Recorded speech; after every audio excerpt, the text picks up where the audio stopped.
Formula One is a global sport, with millions of fans across the world following every race. Thus, participation in the competition stretches far, with 17 different nationalities being represented in the 2024 drivers' standings from 5 continents. While the teams themselves are a lot more location-centric, with only Haas having a base outside of Europe, this hasn't always been the case. Similar to the people who drive the cars, teams have come and gone from a variety of different places, with 26 countries being represented by at least one constructor or privateer outfit in Formula One.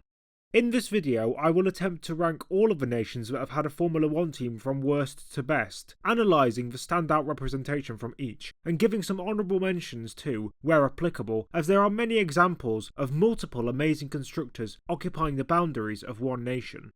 The criteria that I have used to compile an accurate list is based on a multitude of factors. While success will be the main proprietor of deciding which countries have performed the best over their stint in F1, sporadic stretches in the spotlight will not usurp sheer longevity.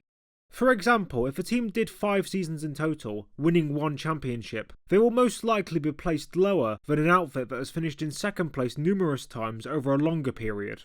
Furthermore, as I wanted to include as many countries as possible, some liberties have been taken in regard to what classifies as an F1 team. For every nation that has had at least one works entry, any privateer organisation also from there, who may have operated using chassis that weren't theirs, will be mostly counted out. Luckily, the majority of these plucky and mostly unsuccessful non-works outfits come from heavy hitters in the competition, such as the UK and Italy, but for the smaller countries who don't have any proper constructor accreditation, I will accept their best privateer team as their entry for this ranking. So for example, if an obscure nation, let's say San Marino, which isn't on the list, don't worry, was to have someone from there run a chassis designed in Italy, as San Marino doesn't have any legitimate works operations, that entry would be classed as their own, not as Italian. This is designed purely to incorporate as many countries as possible, and to bring to light stories that may have otherwise not been told. Lastly, this ranking is purely the best team from each region, not an accumulation of all, meaning if you had for example 5 entries with 1 championship, that would mean a lot less than having 1 constructor with 5 championships.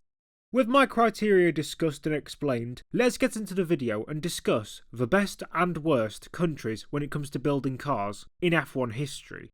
Coming in as the 26th and worst nation in the 75 years of Formula One in terms of building cars is one that doesn't even exist anymore. Rhodesia, now modern-day Zimbabwe, was a remnant of the British colonial presence in Africa, and given the amount of wealthy white people residing in the country, motor racing was bound to catch on and became a pastime for some. Their participation in the top category of European-based open-wheel competition coincided with the first World Championship Grand Prix held in the neighbouring South Africa in 1962, but it was only from drivers emigrating over to the original host to the regular African event on the calendar, held at the Prince George Circuit in East London. The first and only works constructor from Rhodesia though came to fruition in 1964 when Ray Reid, based out of Gwelo in the southern portion of the country, made his own racing chassis largely based on a Cooper. He entered this car under the moniker of Ray's Engineering in the non-championship 1964 Rand Grand Prix held at Kyalami, powered by the engine from an Alfa Romeo Giulietta which blew up after 23 laps. He entered the South African points-paying race at the beginning of the following year, but his appearance from the event was withdrawn. The chassis never attended another F1 weekend, only making one subsequent race in the 1966 Rhodesian Grand Prix as a round of the South African Drivers' Championship, driven by Peter Hewson who crashed out, supposedly hitting the only tree stump for miles, and according to him, the chassis was mangled into the shape of a banana. The creator of RE and the Re-Alpha chassis, Reid, died in a plane crash in 1970 along with his 3 children, reportedly flying in conditions he wasn't trained for and doing so illegally. That was the end of the journey for Rhodesia's only F1 team, and with a record of not even making it to a race weekend, they have to be the worst nation in terms of constructors in history. The next country on this list is one you might not expect.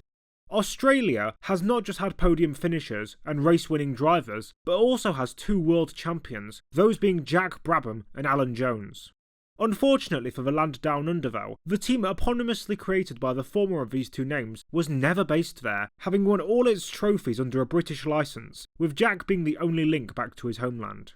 Only one other constructor from Australia has appeared in Formula 1, and it was another driver-owner affair, albeit with very little in the way of success. Brian McGuire had dabbled in European F5000 and Formula Libre for several years, and even attempted to enter the 1976 British Grand Prix at Brands Hatch, but he was only listed as a reserve and wasn't able to race. Undeterred, he modified his customer Williams FW04 chassis, renaming it the Maguire BM1, and again tried to get into the event at Britain the year following at Silverstone, but was 4.2 seconds away from getting out of the Wednesday pre-qualifying session, only ahead of Mikko Kozorowicki driving a March. Maguire never entered another Formula 1 race again, and he died aged 31 while practicing for a Formula Libre race at Brands Hatch later that same year. His constructor was the only one in F1 history that represented Australia, and while, unlike the best Rhodesian entry, managed to actually arrive at a Grand Prix, couldn't even get on the grid due to poor performance. Next up is another country that doesn't even exist anymore. While West Germany and its modern unified counterpart had a very strong connection with motor racing, aside from the national race being held at the Avers circuit in 1959, the eastern region of the nation was very poorly represented on the driver and team front. Despite its obvious restrictions, aka a massive wall, East Germany did have two quote-unquote teams that competed in Formula 1, albeit both only made one start. Rather conveniently, both of their sole races came in the same event too, as the two constructors made their only appearance at the 1953 German Grand Prix on the Nürburgring Nordschleife, a race which hosted a staggering 34 cars on the daunting track, the most in F1 history. The two teams in question, Eisenacher Motorenwerk and Greifswald, between them hosted a pair of East German drivers, as Edgar Barth, who would later go on to drive for Porsche under a Western licence, drove for the former outfit, and Rudolf Krauss, who had competed in the previous year's race, drove for the latter. Eisenacher was the Eastern German version of BMW, cleverly rebranded as EMW, while Krauss was driving the eponymous machine of Paul Greitzu, a pre- and post-war racer who had died practicing for a race in 1951. Barth qualified 24th, 1 minute and 41 seconds off the pole time set by Alberto Ascari, while Krauss was 26th, a further 8.7 off his compatriot. While the EMW retired on lap 12 of 18 with exhaust failure, the Greifswald machine held on to 14th place, 2 tours of the circuit adrift of winner Giuseppe Farina. I think that given the latter car actually made it to the finish, it had to be the better of the two East German constructors, but nonetheless, one finish in third from last place isn't exactly something to write home about from your country. 23rd place on the list goes to another nation with relative success in the driver's seat, as New Zealand struggled on the team front. While the likes of Denny Hulme and Bruce McLaren saw success with the likes of Cooper, Brabham and, well, McLaren, another driver from their era, who had arguably as much talent as both of them, achieved only a fraction of their accolades.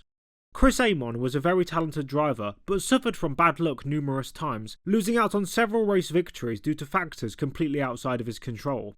Especially in his later seasons, the Kiwi could change which team he drove for mid-season in search of success, and at times resorted to only trusting himself to reach his own destiny. In 1966, under the banner of Chris Amon Racing, he entered a privateer chassis into the Italian Grand Prix, but failed to qualify, 9 seconds off the pace. Then after stints with the likes of Ferrari, March and Matra, reopened the door to his own team, this time electing to compose his own chassis design with the help of technical director Gordon Fowle and chief designer Tom Boyce. However, the car was horribly slow, and only qualified for one of the 4 events it was entered in, at Jarama, before Amon had to close the doors for good on the operation after the Italian Grand Prix due to financial problems. This was the only Kiwi constructor in F1 history, as McLaren raced under a British licence, and we finally moved away from the one-entry wonders into less obscure, but at least partially known, names and faces.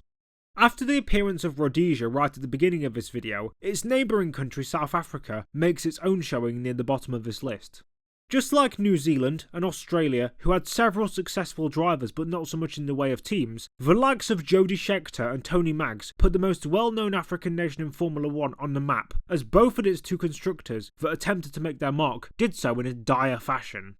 The season after Maggs made his F1 debut, the first, and in my opinion, best South African outfit came along as LDS, which was named after Louis Douglas and his special chassis designed for use in the regional series based around that part of the world. Nonetheless, his blueprints, based off Cooper machines, also competed in Formula 1, with local driver Doug Serurier driving at the season finale of 1962 at Prince George in his home nation, retiring on lap 62 with radiator failure.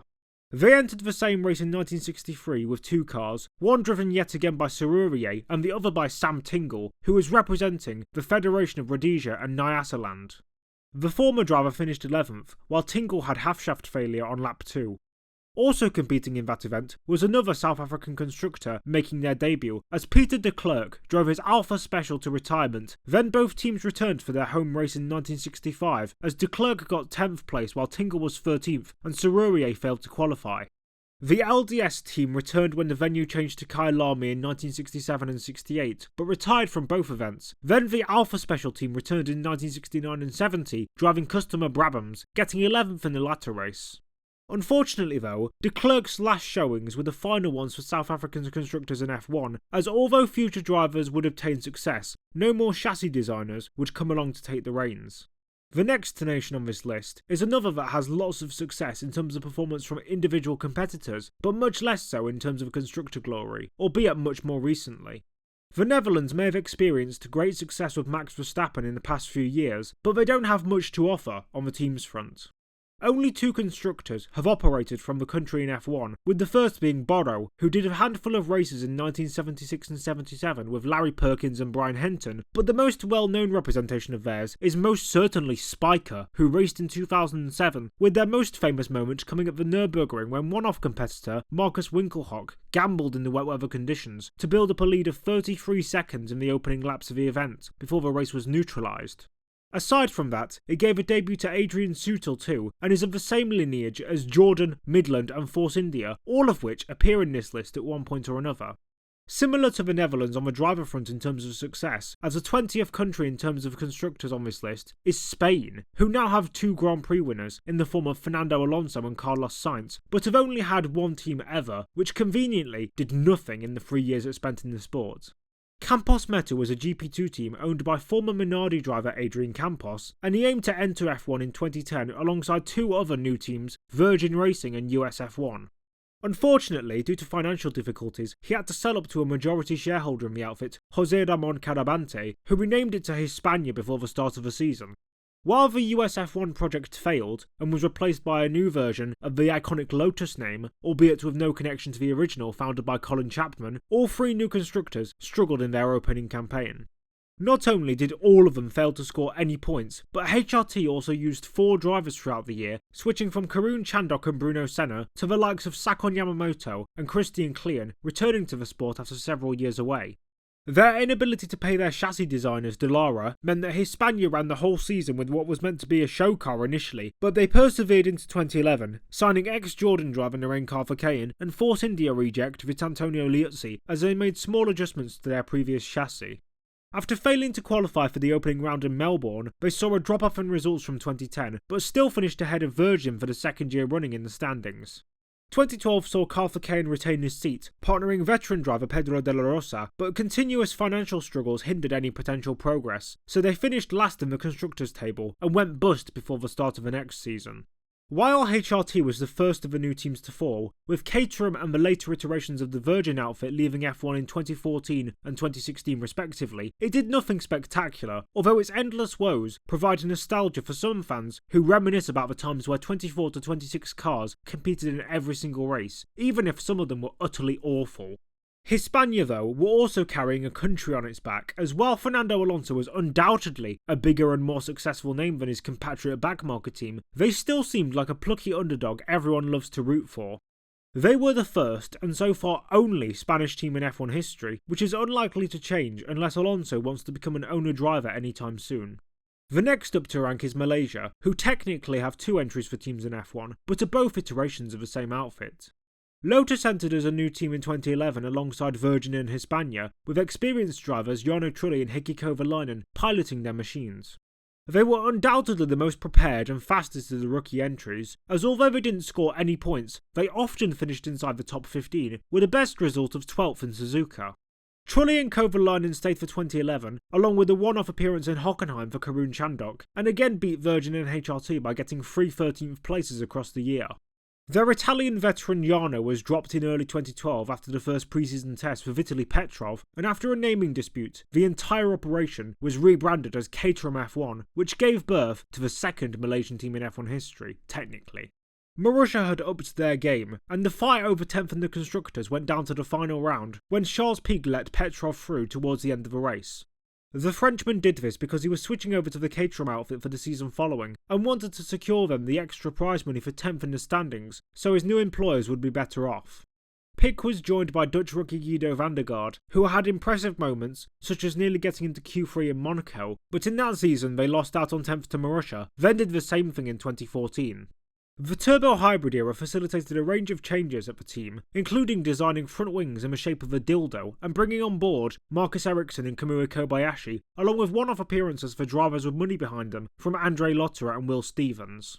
Caterham went bust after 2014, ending Malaysia's short run in F1, which was a shame as their green liveries often looked very cool on the grid. 18th is Russia, who have had 2 teams in F1, the best of which being another one of the new contenders brought in for 2010.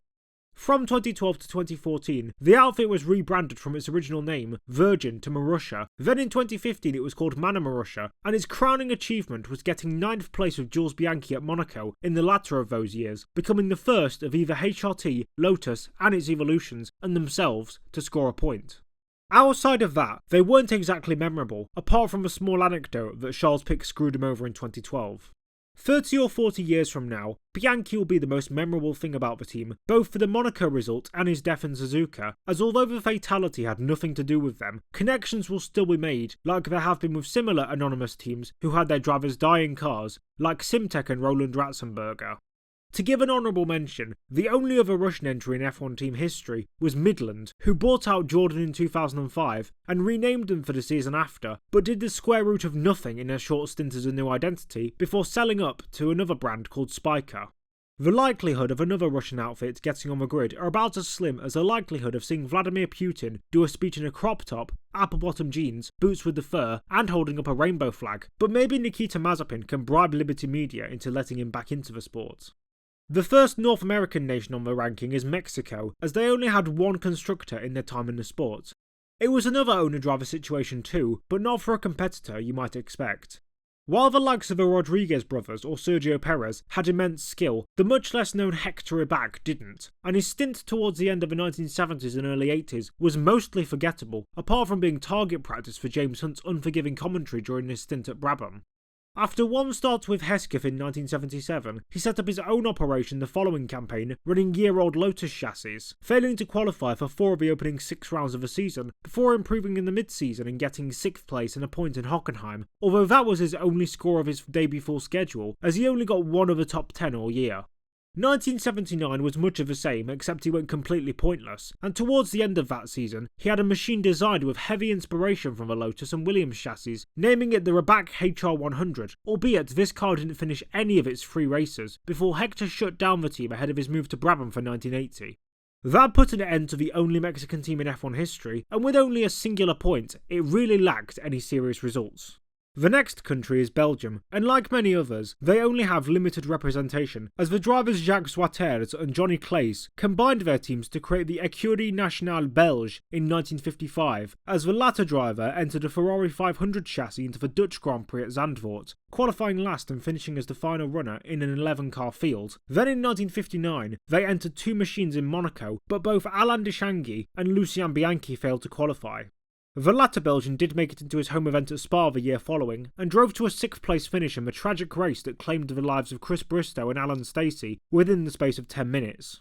Both Bianchi and terrific sports car driver Olivier Jean de Bion got a DNQ in the Principality in 1961, while the former competitor and Willy Mariès got into their natal venue in the same season but both retired. André Pillet also failed to qualify for the Italian Grand Prix at Monza, while Bianchi returned in 62 at Spa, and the Nürburgring also, getting 9th and 16th respectively. The EMB team may have only raced their own chassis created by themselves once in their last race in Germany, but nonetheless, this counts and puts them on the list as a nation with F1 team heritage. Next up is Sweden, who despite not having an IKEA F1 team powered by meatballs and communicating to their drivers using Sony Ericssons, did have a non-stereotypical counterpart during the 1960s and early 1970s. Joe Bonnier was an established driver by the time he created privateer outfit Écurie Bonnier in 1957, but in the following 2 seasons, he and a handful of other quality competitors, such as Harry Schell, Phil Hill and Hans Hermann, failed to score a single point while driving Maserati chassis. Bonnier took a hiatus from racing cars under his own name for 7 seasons, taking his only Grand Prix victory in this time before restarting his eponymous stable in 1966. He drove a variety of Coopers and Brabhams to sporadic top 6 finishes, the best of which being a 5th place in his only race driving a Honda in Mexico in 1968. The results dried up from there on in though, and aside from giving a debut to Helmut Marko at the Nürburgring in his last season, the Swede's team went mostly under the radar, and he quit F1 at the end of 1971 to focus on his sports car career. However, he would be tragically killed during the opening lap of the Le Mans 24-hour race a year later, flying into the trees surrounding the circuit, the graphic circumstances in which forced the abandonment of the traditional Le Mans start, which saw drivers run from one side of the track to the other, jump into their vehicles and drive off, without doing up their seatbelts to save time most of the time, often waiting for the super long Mulsanne straight to put them on instead, while travelling up to a top speed of around or over 200 miles an hour. His F1 team was probably dead in the water anyway, excuse the poor choice of words, but his passing put a point on it. As the only Swedish team entrant, albeit a privateer one, he did reasonably well given his limited resources and equipment, scoring points several times. 14th on the list of nation's best constructors is one that you wouldn't expect to see. I don't aim to talk about politics on this channel, as I want to talk about cars going vroom vroom instead of creating enemies and annoying people, although that last part is sometimes a byproduct of my content anyway, but in videos where the topic of disputed sovereignty arises, I will not make a comment for either side of the fence. That being said, the presence of Hong Kong on the world stage is far more benign than the other places with fuzzy borders, at least for now in the global climate, so I think I'm safe from hate comments, unless I'm being monitored by the CCP. The appearance of such a nation, not usually linked to motor racing, is down to the eccentric businessman Teddy Yip, who owned the Theodore team in the late 1970s and early 80s, and unsurprisingly, this is the only example of a Hong Konger team in F1. On a side note, unique suffixes for certain languages and nationalities that stray so far from the norm are incredibly cool. Who wants to be British, Spanish, Turkish, Japanese, Chinese, when you can be Hong Konger or Monegasque? Or is that just me being a nerd who reads far too much into words and languages and is currently boring you to death? Regardless of me deciding whether I want to talk about grammar or F1 on this channel, Theodore Racing made their debut at the back end of 1977 with future race winner Patrick Tambay driving a single chassis, and impressively scored 3 top 6s in 8 races, using this customer ensign. Recruiting 2 more quality drivers in 1978, Eddie Cheever did the first 2 rounds in Argentina and Brazil, failing to qualify. Then a rookie Keke Rosberg demonstrated his immense talent by getting the awful car on the grid in Kyalami, before winning the BRDC International Trophy at Silverstone 2 weeks later in torrential rain. Rosberg struggled for the next few rounds though, until towards the conclusion of the year they bought the 3rd and 4th iterations of the Wolf Team's chassis, with the Finn making it into 3 of the final 4 races as a result. After the team took a 2-year stint in IndyCar, Tambay returned for 1981, marking the start of a new campaign with a bang in Long Beach, scoring a point for 6th place, although his next best result was 7th in Monaco, then 10th at Yacarapagua. Marc Sueur took over from a French Grand Prix onwards, getting 2 more top 10s in Zandvoort and Montreal. Derek Daly drove the first 2 races of 1982 without much success, then was called up to Williams to join Rosberg, so Jan Lammers took the seat for the middle portion of the year, failing to qualify in all but one event, while Jeff Lees made a one-off appearance at Paul Ricard. Young starlet Tommy Byrne drove for them in the last 5 rounds, getting on the grid twice but retired from both of his 2 starts. Then for 1983, Theodore merged with fellow fledgling outfit Ensign for one last hurrah, fielding 2 machines driven by Roberto Guerrero and Johnny Cecotto, with the latter getting their only point of the year in Long Beach, but they closed up shop before the last race in Kyalami, bringing Hong Kong's only F1 team to an end. The country I'm going to mention next is another privateer entry team just like Sweden was, and this one has a connection to a legend of the sport. While most fans believe Juan Manuel Fangio retired from F1 following his 1957 season and his 5th title, it was actually after 3 World Championship races in the year after that he left, entering the Argentine Grand Prix under the banner of his own Scuderia Sud Americana team. He also entered the Indy 500 but failed to qualify and drove the French race at Reims under his own name. Focusing in on the former event, the first of the year in Buenos Aires, at the ripe old age of 46 and a half, he qualified on pole position in his Maserati, 6/10 ahead of 2nd place Mike Hawthorne. After losing the lead at the start, he took it back from lap 10 until the 34th tour of the track when he pitted for new tyres, but dropped even further behind with the misfiring engine, eventually finishing 4th, 53 seconds adrift of his ex-teammate Sterling Moss, who drove a Cooper. That was the only entry for an Argentine privateer team in F1 history, as far as I know, and it came from one of their greatest names in the racing world. Next up are Brazil, who are 12th in my ranking. Only one works entry emanates from this country, the Fittipaldi automotive outfit created by the lesser known of the brothers with that surname, Wilson. With its chassis designed by Richard de Vila, the team struggled in its debut season, getting no points and a best finish of 10th in the season-ending United States Grand Prix coming from Wilson himself. They secured a star signing for 1976, getting two-time champion Emerson on board with the family operation, and he broke their point streak in Long Beach with 6th place, then replicated that result in Monaco and Brands Hatch, while Ingo Hoffmann also made a handful of appearances with much less success. The season after kicked off rather strongly, as Emerson took 2/4 in the opening pair of rounds in Buenos Aires and on home turf in Interlagos. He took 5th at the 4th race of the year back in California for the street race where they previously scored, but then entered an 8-round drought of score accumulation before 4th in Zandvoort put that right. They finished 9th in the Constructors' Championship, and heading into 1978 downsized to a one-car operation for the entire campaign, as Fittipaldi became the only driver. He took the team's first podium at Yacarapagua with 2nd place, and got a succession of 4ths, 5ths and 6ths towards season's end, accumulating to a 7th place team standings placement ahead of big names and future great enterprises like McLaren, Williams and Renault. 1979 saw a downturn in form, as Emerson only got a single point all year at Argentina. Then the year after, Keke Rosberg joined the outfit, debuting with a podium 3rd place also in Buenos Aires, while Emerson replicated that result in Long Beach, along with the Brazilian getting 6th in Monaco and the Finn achieving 5th in Monza. Despite Rosberg staying on for 1981, Fittipaldi retired and moved into management, which coincided with the operation's downfall, as they only finished 5 races and were plagued with DNQs. Keke moved to Williams after an abysmal campaign, leaving one chassis to be driven by Chico Serra, who got one last point for the team in Zolder before they shut up shop at the end of the season, ending Brazil's tenure having an F1 constructor for good. The next nation on this list is Canada, and they are surprisingly high thanks to a clever businessman whose team started off with a bang by winning their first ever race. Walter Wolff took over the remains of the FWRC team, which was coincidentally Frank Williams' first foray into Formula 1, and bought assets from the recently defunct Hesketh and Embassy Hill outfits to help their cause.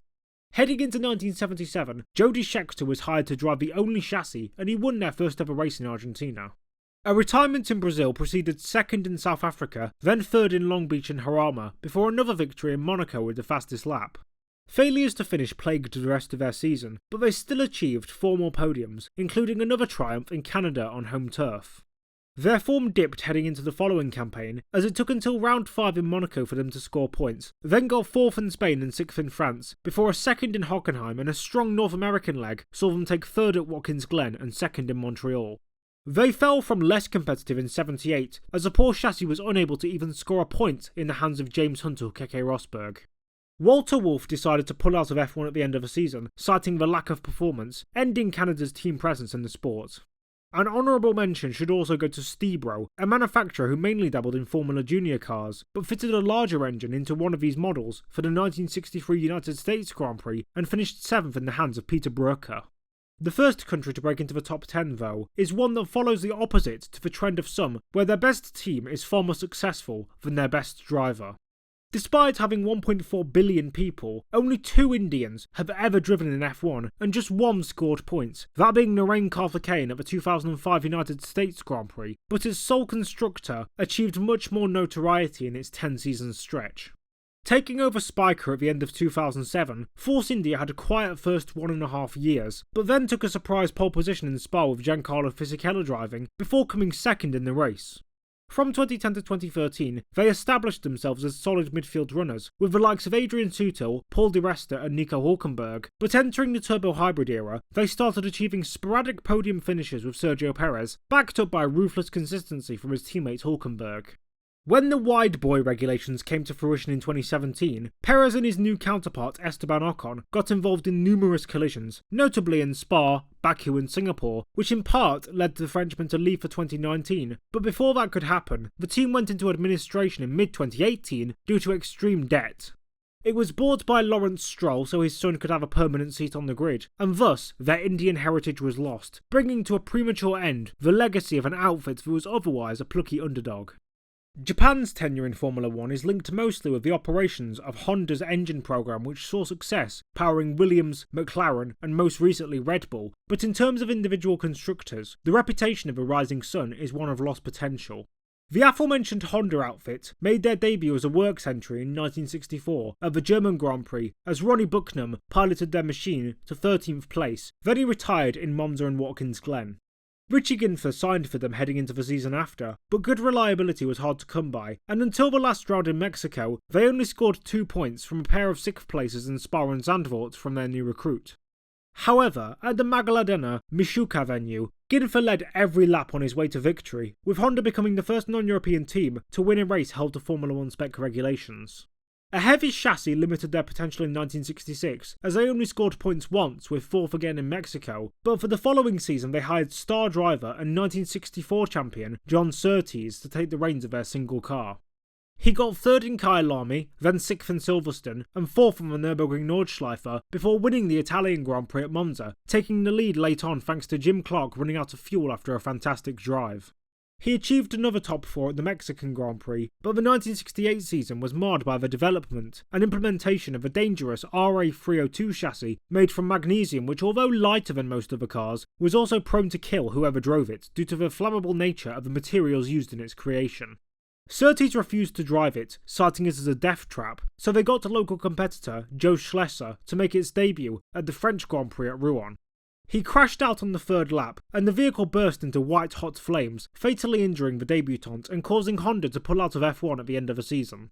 They wouldn't return for a long time, and in the intervening period, several Japanese outfits attempted racing in the sport. The likes of Maki and Kojima had little success, but at the start of the 2000s, a big road car name tried to make their mark instead. Toyota entered the sport in 2002, pumping hundreds of millions of pounds, dollars, or whatever currency you use, into their project, but in the 4 seasons before Honda came back in 2006, achieved the square root of jack shit in the grand scheme of things. Jenson Button took his first win in the wet for the recently revamped Japanese operation of Honda, but in the following 2 seasons, he and Rubens Barrichello often struggled to even score points, never mind anything else, and amidst the financial crisis sweeping the Asian markets at the time, the team that later became Braun GP left F1 again, leaving Toyota on their own. A few podiums came their way thanks to Jarno Trulli and Timo Glock, but they also pulled out of F1 due to money concerns, even though it was believed their 2010 chassis could be competitive enough to fight for wins or even a championship, ending Japanese constructor involvement in the sport. 8th on the list is the land that thinks they're free, and despite taking about 5 million years to actually get decent F1 popularity and exposure over there, they have had numerous successful drivers and teams. Technically, the likes of Curtis Kraft and Watson, who made cars that ran in the Indy 500 during the years when it was an event on the F1 schedule, count towards this list, and the former would actually top the list of most successful team from the USA if statisticians weren't lazy and actually included these racers in their numbers. Outside of the 500 though, several other outfits have had success in actual Formula 1 events, with the best example being the Eagle team set up by Dan Gurney in the 1960s. Using a Westlake V12, the All-American racers won their first race at the hands of Gurney at Spa in 1967, then got 3rd in the Canadian Grand Prix, but after they continued suffering from poor reliability, the outfit dropped out following the 1968 season, which temporarily suspended their constructor involvement in the sport. Mark Donoghue made the debut for Team Penske in F1 at the back end of 1974, carrying on the baton from where AAR left off, and scored their first points at the 1975 Swedish Grand Prix with 5th, replicating the same result at Silverstone, albeit in a customer March chassis. John Watson took over for the following year, getting 3rd in Paul Ricard and Brands Hatch, before winning his first race at the Austrian Grand Prix. Despite this triumph, the operation withdrew from F1 at the end of the season to focus their efforts on IndyCar, and aside from the honourable mention of Vel Parnelli-Jones's team that existed in a very similar time frame to Penske, and the Beatrice name that came and went during the mid-1980s, no other American team had entered the sport until the modern Haas outfit came to fruition in 2016, but in their 8.5 seasons, they haven't even got a podium, never mind a win, akin to the likes of Penske and Eagle. Next up is another nation that has one team flying their flag, and just like other examples mentioned before, none of the 5 drivers from the Republic of Ireland have had much success in F1, with the most recent representative coming from Ralph Furman in 2003. 12 years before that though, Eddie Jordan, an eccentric character in the junior series, made the step up to the top category, with his Jordan Grand Prix outfit making its debut in 1991. They hired the young Belgian Bertrand Gachot to pilot one machine and the experienced André de Cesaris to do so in the other, and achieved a collection of points places right up to the Spa-Francorchamps weekend, when Gachot had been imprisoned for assaulting a taxi driver in London, and so was replaced by a promising sports car driver named Michael Schumacher, although after qualifying 7th for that race, he left the team. I wonder where he is nowadays. They got Roberto Moreno after a seat swap with their German protege and Benetton, but he only did 2 events in Monza and Estoril before Alessandro Zanardi saw out the rest of the season. After enduring tough campaigns in 1992 and 93, with financial issues and a lack of competitiveness, Rubens Barrichello achieved Jordan's first podium at the Pacific Grand Prix in Aida, then got pole in Spa in drying conditions towards the end of qualifying. Eddie Irvine, who raced under the British flag but is widely written as Northern Irish in records books, stood alongside Barrichello on the podium at the Canadian Grand Prix in 1995 as the pair achieved 2nd and 3rd place.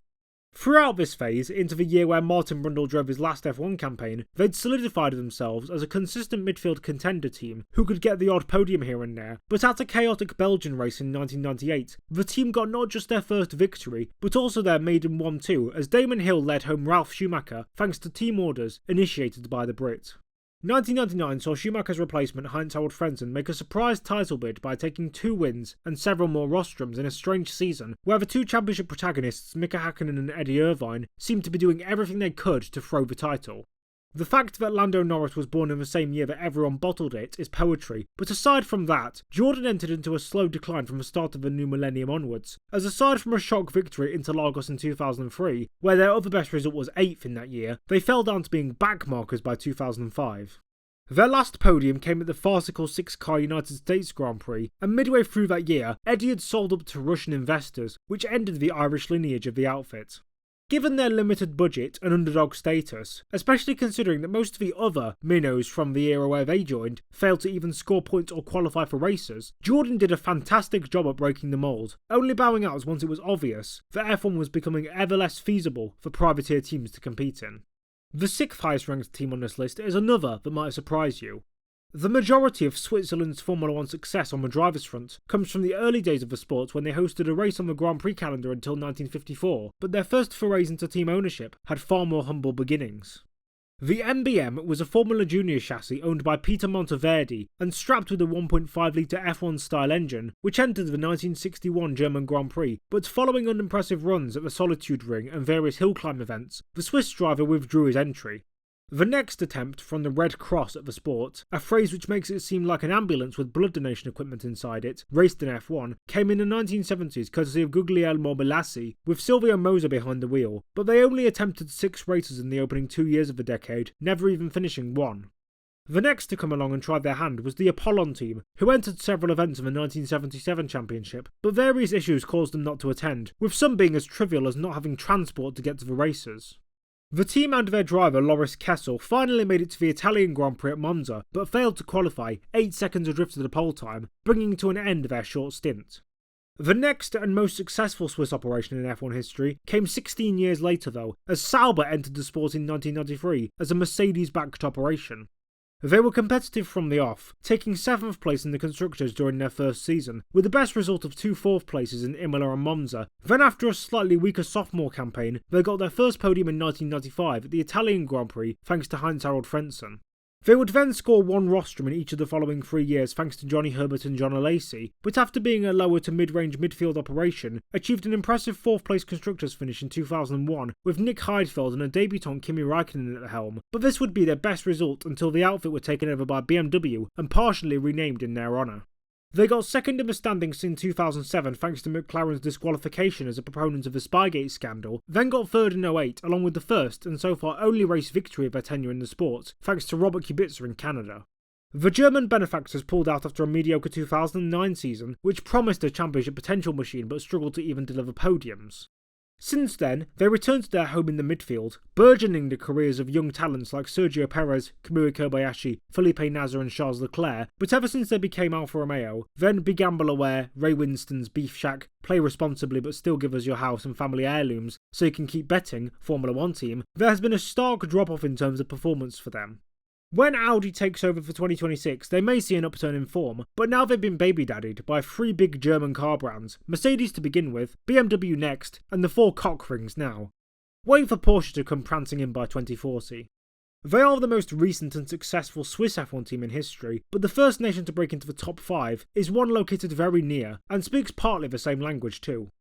France's involvement in motorsport stretches back to the first ever road race in 1894, from Paris to Rouen, and their inclusion in F1 can be traced back to the likes of Gordini and Talbot Lago in the 1950s, but then Matra came along towards the end of the next decade, with privateer entry Tyrrell driving the French chassis to a world title in '69, but apart from that, the main bulk of teams from the Hexagon came in towards the mid to late 1970s. Guy Ligier made his own constructor in '76, followed by the turbo engine project set up by Renault the year after, and the former outfit won its first race at Anderstorp in 1977 and peaked in the very early '80s with Didier Pironi and Jacques Lafitte in the driving seat. 15 years passed between their penultimate and final victories, with the gap in question being surrounding the 1981 Austrian Grand Prix and Olivier Panis' shock triumph at Monaco in '96, which was coincidentally their last season, but Renault have achieved higher peaks since their turbo project took off in the early '80s. It was hilariously unreliable for most of its early tenure, arguably costing its lead driver Alain Prost 3 consecutive titles from '81 to '83. Then once he left for McLaren, the works operation ceased its involvement temporarily in 1985, but returned by taking over Benetton in 2002, bringing along their best era, with Fernando Alonso winning 2 successive championships, in 2005 and 6, but after he left then rejoined them, the outfit was embroiled in the Crashgate scandal, which lost them their title sponsorship with ING, and despite having Robert Kubica drag an average car to several podiums, they rebranded again to become Lotus in 2011 and Monaco, which stuck around for 5 seasons. The Renault name returned in 2016, but after Marquis signing Daniel Ricciardo left in 2020 and Alonso returned for his 3rd stint with them, they again changed up their identity, this time choosing to call themselves Alpine, which they are still known as today.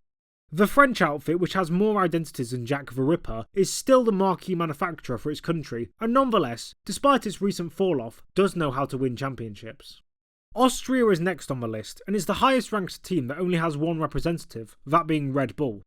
They entered the sport in 2005, taking over Jaguar, and after a few steady years developing under the guidance of Adrian Newey, before the regulation change heading into 2009 made them competitive, they won their first race in the Chinese Grand Prix that year, in the pouring rain, then won 4 drivers and constructors titles on the bounce before the turbo hybrid era came along. Their engine supplier Renault's struggles with the new power units was infamous, as they were unreliable and underpowered, especially during the 2017 season, which meant that despite having amongst the best aerodynamics on the grid, they were often only the 3rd or 4th best team. Once they acquired Honda engines though, and Max Verstappen grew into his role as team leader, they started winning more often, and in 2021 everything came together for them to win their first driver's title in 8 years. While it had been gained in controversial circumstances, anyone who tries to act like the championship was affected only by the events of Abu Dhabi, and not the other controversies or point swings such as in Baku, Silverstone or Monza, are lying to perpetuate the ability of their favourite driver. Both Lewis and Max deserved that title, it's just a shame it had to be decided in such an artificial manner. 2022 and 23 saw the energy drink giants stamp their dominance on the competition, breaking records for consecutive wins and total race victories in a season. However, this year, despite it starting well, the rocket ship put together by McLaren and driven poorly by Lando Norris has threatened the Red Bull stronghold that has encapsulated the sport for several years now. Whether Max will hold on or not, in what is most likely the 2nd or 3rd quickest car is yet to be seen, but he's undoubtedly the best driver on current form right now, whereas his rival has only won a handful of events since his machine became the fastest. The next country on this list, in 3rd place, ironically holds the origin for the main rivals of Red Bull in the 2021 season, Mercedes. German influence in F1 started with the relatively unknown AFM operation that ran in 1952 and 53. Then the year after that, Albert Neubauer and the original Mercedes-Benz Works team came to fruition, hiring the great Juan Manuel Fangio midway through the season, leading him to his 2nd and 3rd titles. After the 1955 Le Mans disaster though, the 3-pointed star ceased its involvement in motorsport for over 30 years, opening the door for the likes of Porsche, ATS and Zaxby to put their nation on the map. Only the former outfit was able to achieve any notable success, mostly with Dan Gurney during the early 60s, and the Silver Arrows did return as an engine supplier from the early 1990s, but they made their full works return ahead of the 2010 season. Ross Brawn hired a young Nico Rosberg and a returning Michael Schumacher, and the legendary pair of geniuses that had worked together at Benetton and Ferrari put together the pieces for the legacy of modern Mercedes domination. By the time Lewis Hamilton and Toto Wolff had taken over the reins from their predecessors, all the groundwork had been laid for success, so the Daimler organisation winning 8 constructors and 7 drivers' titles on the bounce shouldn't have really come as a surprise. Once the regulations changed to ones where they couldn't get a 4-year head start on engine development, Mercedes were nowhere in 2022, and their so-called greatest of all time was getting beaten week in week out by his teammate. Before anyone says that I'm a Mercedes hater, I'm not. I can just see that the combination of Wolff and Hamilton, in particular the Wolff part, have a fraction of the talent that Brawn and Schumacher possessed as a duo. Toto Wolff is a businessman first and an F1 team boss second, a structure which did work for the likes of Eddie Jordan, but they need to capitalise on the extreme talent shown by Kimi Antonelli and stop finding excuses why they're slow. Red Bull and Ferrari recovered from slumps to get back on top, mostly without complaining, so why can't they? The second nation on this list, and in the runners-up slot, is the United Kingdom. Although the best German team has been the best across the season 10 times compared to Britain's 9 with Williams, the Grove outfit has achieved those successes and much more over a longer period of time and has buckets of longevity over Mercedes. It's like comparing Manchester United and City. You'd say that City are better currently, but their history doesn't match up to their rival. Frank Williams' team began in F1 during the late 1960s, running customer De Tomaso and March chassis, with Frank's great friend Piers Courage at the wheel before he passed away in an accident at Zandvoort. The early promise they showed soon dipped, but they persevered with pay drivers through to the mid-1970s, when a merger, then full takeover by the previously mentioned Walter Wolff Racing, ended the lineage of the original FWRC team. They started back up as Williams Grand Prix Engineering in 1977 as a humble one-car outfit, but soon expanded and they won their first race at Silverstone in 1979 with Clay Regazzoni, then their maiden championship with Alan Jones in 1980. Carlos Reutemann and Jones came close the year following, then a chaotic season in 82 paved the way for Keke Rosberg to get on top. They spent a few years outside the main spotlight but still winning races, then in 1986 brought the best car to the fight, but Nigel Mansell and Nelson Piquet took points from each other to give the title to Alain Prost, before the Brazilian took the crown in 87. When Honda jumped ship to McLaren, it put Williams in a momentary slump, but by the back end of 1991 they'd reasserted themselves as the fastest team on the grid. Mansell romped to the title the year after, in the revolutionary FW14B, then he was fired after he rightfully didn't accept a contract where he would be the number 2 driver to new recruit Prost, who won convincingly in 93. The Frenchman retired at the end of that year, and Ayrton Senna took his place, but he was killed in a crash at the San Marino Grand Prix in Imola just 3 races into his tenure with the team.